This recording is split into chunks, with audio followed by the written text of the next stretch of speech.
Magandang araw, ako si 124, ang inyong certified kupal na magbibigay ng isang mahalagang paalala.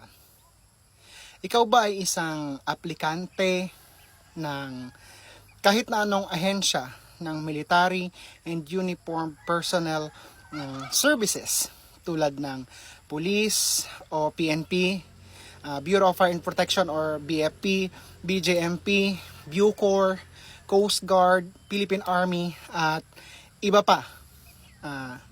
Kung ikaw ay aplikante sa mga nabanggit na ahensya, ito ay isang mahalagang paalala.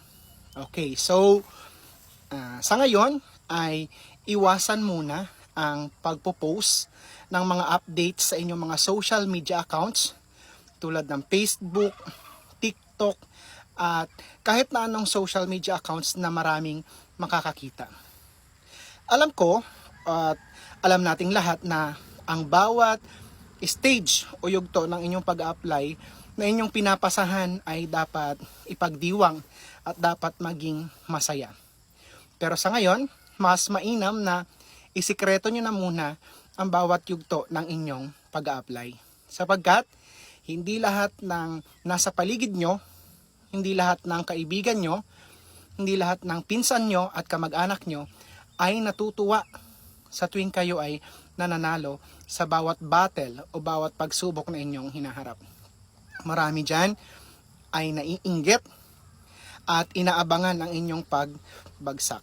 So what is the key para mas maging sweet ang victory na dapat ay ipagdiwang pagdating ng panahon? Stay low key. Maging mapagpakumbaba.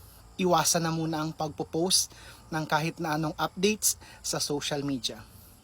Sabi nga, gulatin mo sila. Mas mabuti at mas masayang magdiwang yung pag-post mo, graduate ka na. Or pag-post mo, tapos na ang oath-taking mo. Mas masarap magdiwang nun. Lahat ng naiinggit sa'yo ay magugulat.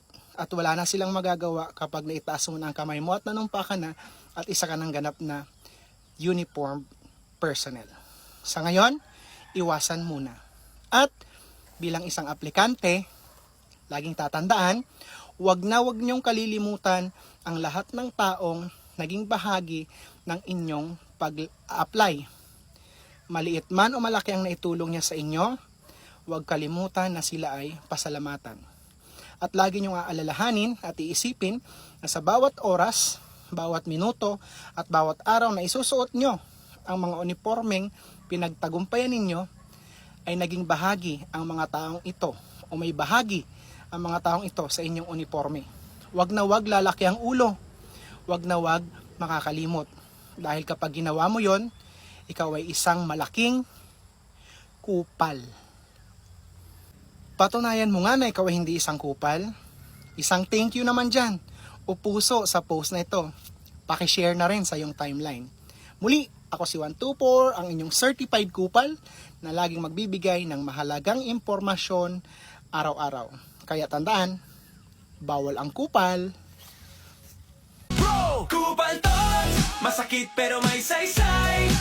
Tinutulungan ko kahit minsan mahirap tanggap.